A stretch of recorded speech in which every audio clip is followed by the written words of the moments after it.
दिल्ली चुनाव के लिए पुलिस की कार्रवाई, 12 करोड़ की शराब, 72 करोड़ के ड्रग्स जब्त। दिल्ली विधानसभा चुनाव के लिए लागू आदर्श आचार संहिता के दौरान पुलिस ने 68,636 लीटर शराब, 158 किलो से ज्यादा ड्रग्स और 1200 प्रतिबंधित इंजेक्शन जब्त किए हैं। इसके अलावा 7.60 करोड़ कैश और 37.39 किलो चांदी भी जब्त की गई। 7 जनवरी 27 जनवरी तक 770 एमसी उल्लंघन मामले दर्ज किए गए और 24,081 लोग गिरफ्तार किए गए। चुनाव के मद्देनजर पुलिस ने अवैध गतिविधियों पर कड़ी कार्रवाई की है। आदित्यनाथ ने आप और केजरीवाल पर किया हमला, वक्फ संपत्तियों के दुरुपयोग पर जताई चिंता। उत्तर प्रदेश के मुख्यमंत्री योगी आदित्यनाथ ने दिल्ली में आप और अरविंद केजरीवाल पर सड़क प्रदूषण और यमुना की गंदगी जैसे मुद्दों पर हमला बोला। उन्होंने कहा कि भाजपा वक्फ संपत्तियों के दुरुपयोग को रोकेगी और इनका उपयोग गरीबों के आवास, स्कूल और अस्पताल बनाने में करेगी। योगी ने आरोप लगाया कि आप और कांग्रेस इससे बौखलाई हुई है। दिल्ली अदालत ने मुख्यमंत्री आतिशी को जारी समन रद्द किया।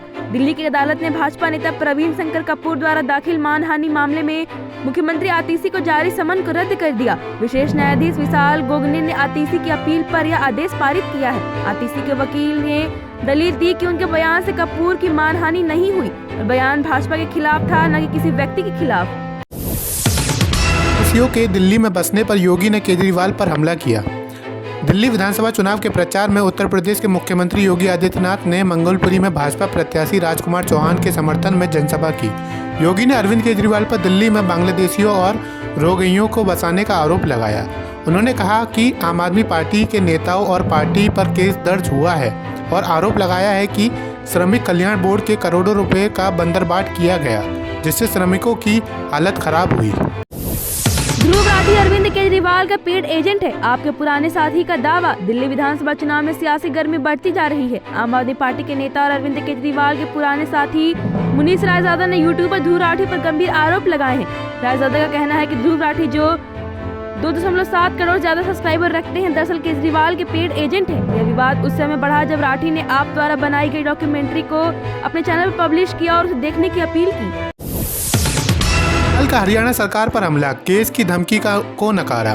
दिल्ली के मुख्यमंत्री अरविंद केजरीवाल ने हरियाणा सरकार पर आरोप लगाया कि यमुना के पानी में जहर मिलाया जा रहा है। उन्होंने कहा कि बीजेपी को वोट नहीं मिल रहे, इसलिए हरियाणा सरकार साजिश रच रही है। केस की धमकी पर केजरीवाल ने कहा जेल भेज दिया, अब क्या फांसी पर चढ़ाओगे? और दिल्ली के लोगों को जहर वाला पानी नहीं पिलाने की कड़ी चेतावनी दी। जहर वाली बात से दिल्ली में पैनिक, केजरीवाल पर तुरंत हो एक्शन। कांग्रेस नेता संदीप दीक्षित ने एलजीबी के सक्सेना को पत्र लिखकर आपके नेताओं अरविंद केजरीवाल और आतिशी के खिलाफ कानूनी कार्रवाई की मांग की है। संदीप दीक्षित ने कहा कि आप नेताओं ने यमुना में जहर वाली बात कहकर पैनिक फैलाया है। संदीप दीक्षित ने एलजीबी के सक्सेना को लिखे लेटर में कहा कि अरविंद केजरीवाल ने चौंकाने वाला गैर जिम्मेदाराना बयान दिया कि दिल्ली के पानी में जहर मिला दिया गया है। आतंकवाद में शामिल हरियाणा, आतिशी ने ईसी को लिखा पत्र। दिल्ली की मुख्यमंत्री आतिशी ने चुनाव आयोग को पत्र लिखकर हरियाणा पर दिल्ली की जलापूर्ति जानबूझकर दूषित करने का आरोप लगाया, जिसे उन्होंने जल आतंकवाद करार दिया। आतिशी का कहना है कि प्रदूषण के कारण सार्वजनिक स्वास्थ्य संकट पैदा हो रहा है और पानी की आपूर्ति बाधित हो रही है। उन्होंने चुनाव आयोग से हस्तक्षेप की अपील की ताकि आगामी विधानसभा चुनाव प्रभावित न हो। भारद्वाज ने केंद्र सरकार पर हमला, बांग्लादेशी घुसपैठियों पर सवाल उठाए। दिल्ली में भाजपा लगातार आप सरकार पर बांग्लादेशियों को शरण देने का आरोप लगा रही है। सौरभ भारद्वाज ने केंद्र सरकार से पूछा है कि कब तक शेख हसीना को बिरयानी खिलाई जाएगी। सौरभ भारद्वाज ने एएनआई से कहा, इन 10 सालों में जो वो लोग आए बॉर्डर क्रॉस करके वो देश घुसे, फिर बिहार उत्तर प्रदेश क्रॉस किया, तो ये दोष तो केंद्र सरकार, बिहार और यूपी की राज्य सरकारों का होना चाहिए। चौहान ने केजरीवाल की तुलना शिकारी से की, कहा 8 फरवरी को दिल्ली केजरीवाल से फ्री।